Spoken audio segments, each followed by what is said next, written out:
pala talaga siya. Gutay-gutay. Bale, may braso nga. Pag lumipas yung panahon, bangs yan. Ready nang magsino. Ganyan. Saka na lang ako gagawa ng ng intro para mas maayos yung mukha ko. Pero, ngayon kasi, ayan. Sana magkasya siya. Hi, I'm Ana Del Rey and today, meron na naman tayong drumroll Shopee haul! Yan. So, mag-start na tayo, guys. So, una is itong lalagyan ng condiments. This is yung shop, ilalagay ko na lang somewhere. This is 18 pesos. Ang alam ko meron pang mga mas mura, pero ito kasi yung shop na kung saan nandun yung karamihan ng gusto ko. Kasi ako, pag nag-Shopee ganyan o di kaya Lazada, hinanap ko talaga yung shop na kung saan mahanap ko na dun lahat ng gusto ko. Kasi masyadong mahal kapag galing sa mga iba't ibang shop kasi dadagdag yung shipping hanggang sa ang mahal-mahal na, diba? Kaya ganun ako, naghanap ako ng shop na kung saan, andun na nga, karamihan ng gusto ko bilhin. Akala ko nga, malit lang, pero actually, malaki pala siya. Ayan o, ayan yung kamay ko. Malaki yung kamay ko. Ayan o, ganyan siya kalaki. And then, mataba din.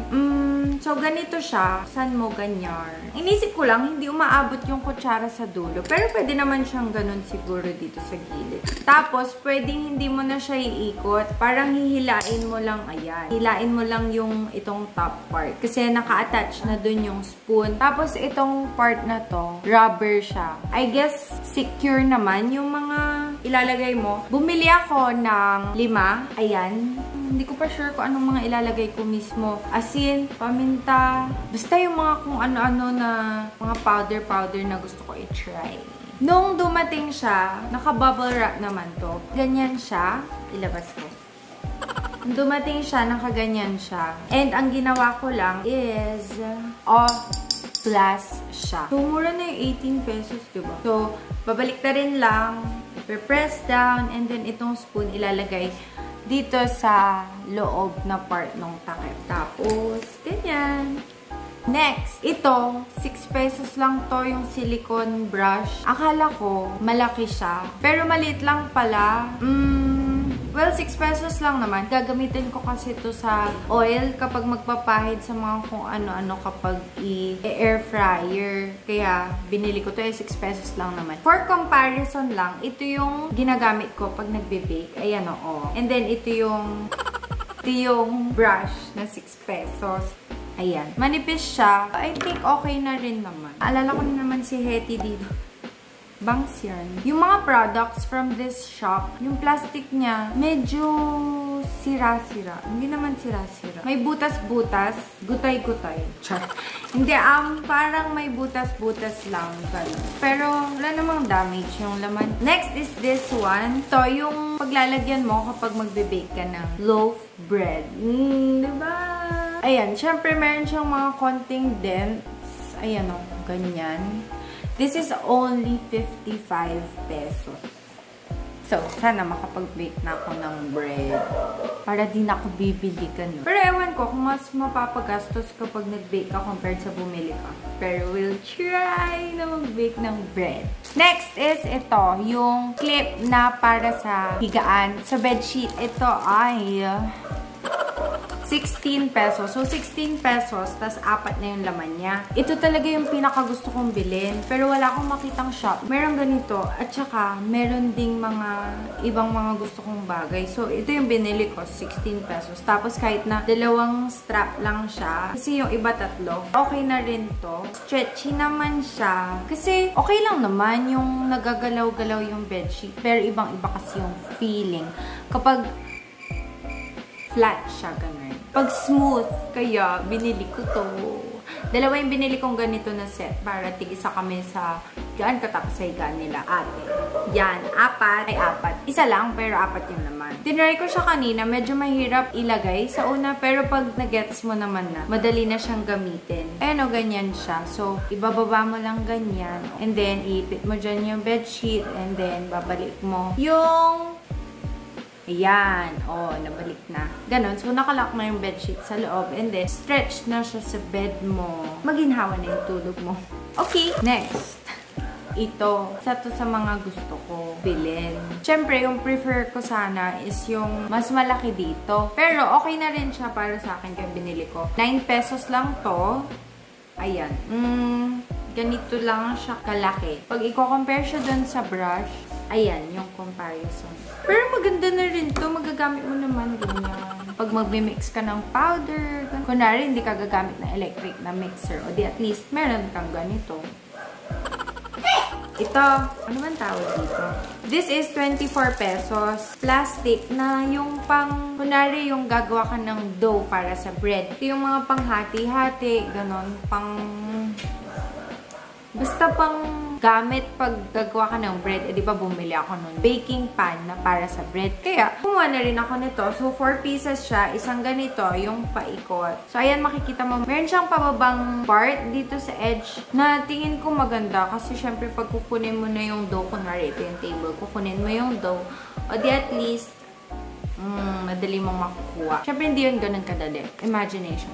And then, isang ganito, mas makapal siya from the wrist. And then, isang ganito, hindi ko sure kung paano ko ito magagamit. Siguro, char. And then, ito naman yung last. Yan. So, apat for 25 pesos. Ito na ata yung last from their shop. Ay, yung scoop. This is 59 pesos. Kasi, medyo matagal ko ng pangarap, goal, na magkaroon ng ganito. Pwedeng pang ice cream, pang cookies, pang pag magbe-bake ka ng brownies, ganun. O, di isang sukat lang. Shit, ganun. Ayan, so excited na akong gamitin to. 59 pesos lang. Malaki siya. Ito yung medium size. Kasi mayroong small, medium, large. Ayan, o, ganyan siya kalaki. And then, makikita mo yung pag-work niya. Ganun. I'm so excited. Ito yung next. This is 299. Pero, ibibigay ko kasi ito kay Ina. So, siguro nanonood si Ina ngayon. Alam niya na yung price. Pero, okay lang. Car and home massage pillow. Pero, ang purpose ka talaga dito, pang massage sa paa, ganun. Feel ko makakatulong siya. Ito yung mga ways na pwede siyang gamitin. Siyempre, for sure, meron pang ibang mga ways kung meron ka pang maisipan na paggamitan. Pero, ito yung nasa box. Ayan. Pwede sa neck massage, waist massage, abdominal massage, thigh massage, arm massage, leg massage. O, diba? Daming massage. Akala ko, nung binili ko to, akala ko maliit lang actually. Akala ko half lang niya. Pero malaki pala siya. Tapos, mabigat din. So, pag bumili kayo nito, meron siyang pang-saksakan lang mismo. Tapos, meron din naman na pang-car. Pwede mong gamitin sa car. Ganun. Kapag ilalabas mo siya ganyan, ayan, may manual, pa siya. Ayan. So, pag nakuha mo, ganyan siya. Medyo parang rose gold na brown na bronze. And then, ito yung on-off switch niya. Tapos, sa likod naman, meron siyang strap. Siguro, pwede mong isuot somewhere sa leeg. Ayan. Nandyan yung wire na pagkakabitan mo nung para masaksak siya. I-try natin. I mean, syempre, na-try ko na kung gumagana bago ko i-receive sa Shopee. Pero, papakita lang natin sa inyo. Yun lang, pero syempre, meron siyang ganyan, no? Hindi naman siya butas, pero hindi lang perfect yung pagkakatahi niya. Tapos pala, meron siyang zipper dito. So, nagtataka ako, ba't may pa-zipper pa? Wala din naman. Yung parang yung foam nila. Ba't di na lang nila sinil? Kasi hindi din naman kailangan buksan. So, ba't pa nilagyan ng zipper? Kaya mo na. Ayan. So, isasaksak na natin. Ako lang pala. Kasi wala naman kayo dito. Kayo ba magsasaksak? So, nasaksak ko na siya. Pag i-on mo, ilaw siya. And then yan, umiikot, diba? Isa pang press, magre-reverse siya. Wow. Head rotation. After nun, ikot pa rin siya pero wala na yung ilaw. And then, off na. So, yun yung mga mode niya. And okay naman siya. Ganyan, tapos ilalagay mo yung kamay mo dyan, yung paa mo, ganun. Masakit yung kamay ko. So, igaganyan mo. Wow. Next na binili ko are t-shirts from Thrift Apparel yata. Hindi ko na sure. So, si Ate G naman yung may alam ng shop. Nag-order lang ako. So, first shirt is this one. Bale, eyebrows mo Ayan. So, this is large. Sa akin to, and large yung pinili ko kasi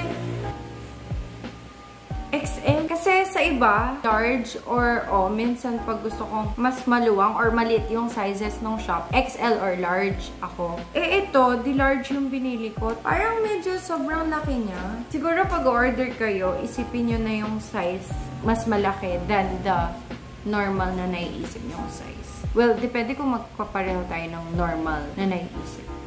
Dami alam. Ayan. Ito yung pinili ko.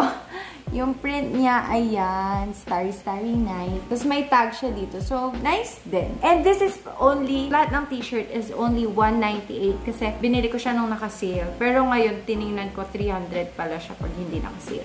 So, bili kayo pag naka-sale. Ayan, hindi siya tinahi. Printed siya. And maganda yung pagkaka-print. Pero manipis. Manipis yung part na may print. Ayan, ano to? Black large. Manipis yung part na may print. Pero okay lang. Di mo naman talaga siya gagawing bulsa. Next design is ito. Kay Ate G naman to. Red. Na nakalagay Bazinga. Ano yata to sa isang show na pinapanood niya? Bazinga, ganun. Well, yun yung narinig kong pinagsabi niya.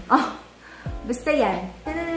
So, nice din talaga yung print niya mismo. Ganyan, Ayan. It's nice. Tapos, hindi rin siya tulad ng ibang t-shirts na super nipis. Ito, manipis siya, pero hindi siya super nipis na parang see-through or basta gets yun na yun. And then, ito sa akin to. Cute siya. Cute statement shirt. Black ulit. So, baliktad, pero basahin ko na lang. This is my too tired to function shirt. Ayan, so very cute, di ba? Large ulit, medyo malaki. Last naman is this one. Hala, maubos na yung memory. Last naman is this one. Hindi pa ata binuksan ni Ate G kasi. Kasi hindi niya sure kung kanya, pero kanya. Extra large, I can't adult today. Yan. So, those are the shirts. Next is, so isama ko na dito. Film ko siya nung natanggap ko, pero I think haggard ako doon. So, ito, dumating to kanina. Para to dun sa inaayos kong computer table na si Ate G yung bumili. So, shout out kay Ate G. Thanks so much!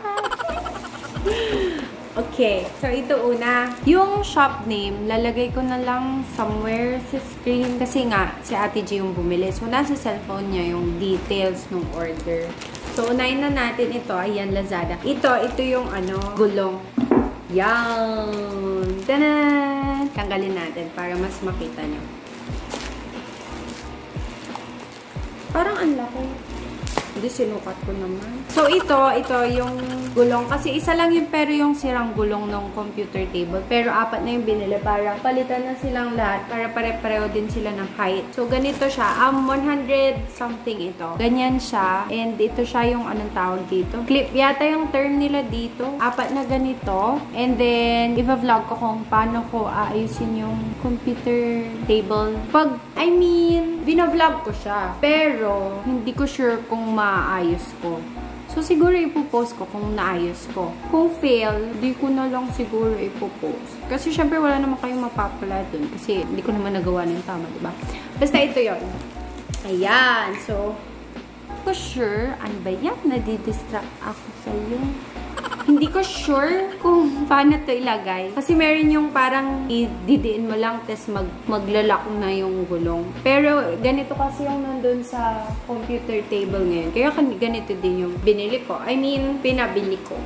Next is this one. Ito yung wallpaper sticker wallpaper. Ilalagay ko to dun sa desk part nung table. 99 isa. Ang kinuha ko is color green. Wait. Tingnan ko kung paano ko bubuksan nang hindi siya madadamage. Sana magkasya siya.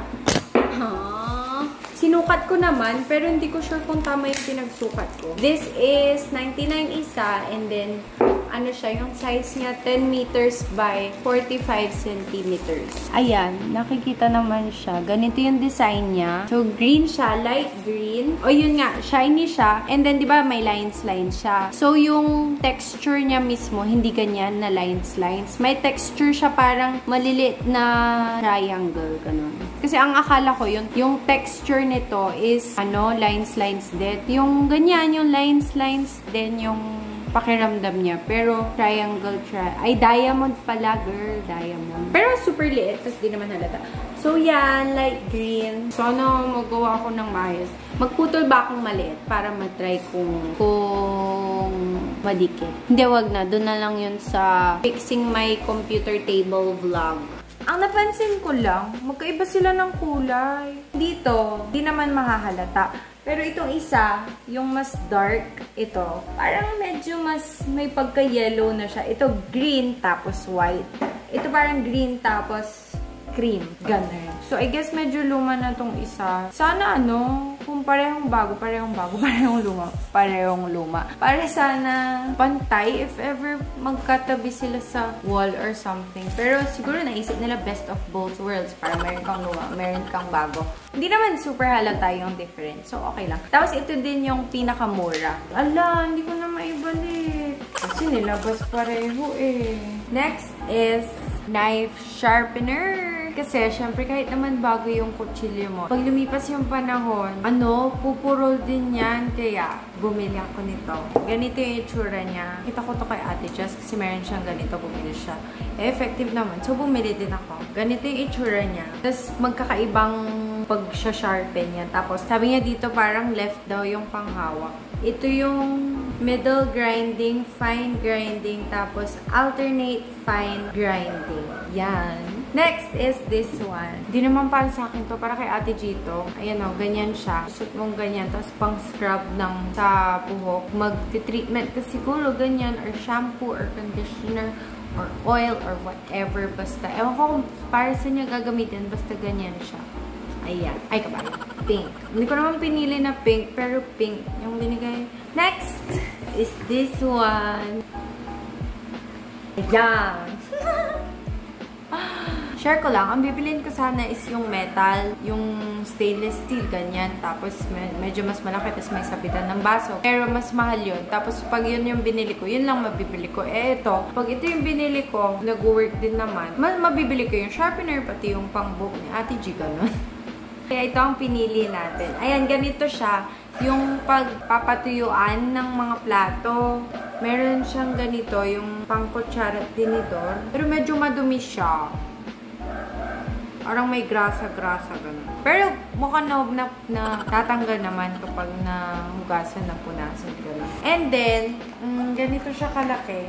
Mahaba na din. Yung may mga ganyan na dito nakaangat, dito hindi. Flat lang siya. Ito, nakaangat-angat tong mga to. Tapos, meron siyang tray na bababa siya para automatic na bababa dun sa lababo yung water. Hindi siya masyadong magsistay dito yung water kasi mag-flow siya pababa. Pero lilinisan mo pa rin ito syempre. Pero, yun nga, mag-flow na yung water pababa. Kasi ayan ako makikita nyo. Ayun. Ayan o. Ano siya? Meron siyang yung form niya para talaga sa pababa na dito. Tadaan! Ready nang magsinog. Ay, sinog ba yun sa Tagalog? Ready nang maghugas ng pinggan. Ayan. So, additional lang kasi dumating siya nung tapos na akong mag-film ng haul nung mga binili ko. Since maganda siya, gusto kong i-add. So, i-add ko na ngayon. So, ito siya, yung rings, saglit. So, ito siya, ayan, isa lang, wait. Spiral yung design niya. Ganyan yung maganon. Ganyan yung design niya. Kumuha akong tatlo. Parang mga 150 plus each to. And gusto ko siya kasi manipis lang. Tapos, kumuha akong dalawang size 6. Tapos, isang size 7. Pero, ngayon na-realize ko na sana dalawang size 7 na lang. Tapos, isang size 6. Pero, okay lang yan. Diyan ko siya sinusuot. Ayan, ganyan. Ayan. So, tatlo siya. Nung dumating siya, naka-individual na mga plastic ziplocs siya na maliliit. Tapos, meron din siyang isang bag na ganito. This is from the shop, Bamoware. Basta yun. Itong lalagyan niya. Feeling ko hindi ko magagamit. Pero, super ganda nung quality niya. Kasi, ano siya yung velvet ba tawag dito? Basta ganun yung tela niya. Tapos, yan puti na may green. Kapag hinila mo, very secure siya. Ayan, Ayan, nagsistay talaga siyang naka-lock. Tapos yun nga, maganda yung quality niya. Yun lang, hindi ko naman to magagamit kasi lagi ko namang suot. Tapos, if ever na itatago ko, baka sa isang bag ko lang sila ilagay lahat. Pero maganda kasi syempre pag pang-gift, ganun. So, cute siya. Ayan, yun lang. Inad ko lang kasi super cute siya. Yun ang mga na-Shopee haul ko today. So, abangan natin ulit yung future hauls. Kung meron pa. Yun lang. just to make things easier pag gusto nyo tingnan yung product, ilalagay ko na lang yung link sa baba. And then, that's it. Thank you for watching this video, this Shopee haul. And if you liked it or enjoyed, I hope you give this video a like, thumbs up, pareho lang yun. And then, syempre, subscribe to my channel. That's it for this video. See you in the next one. So, bye! Like, share, and subscribe!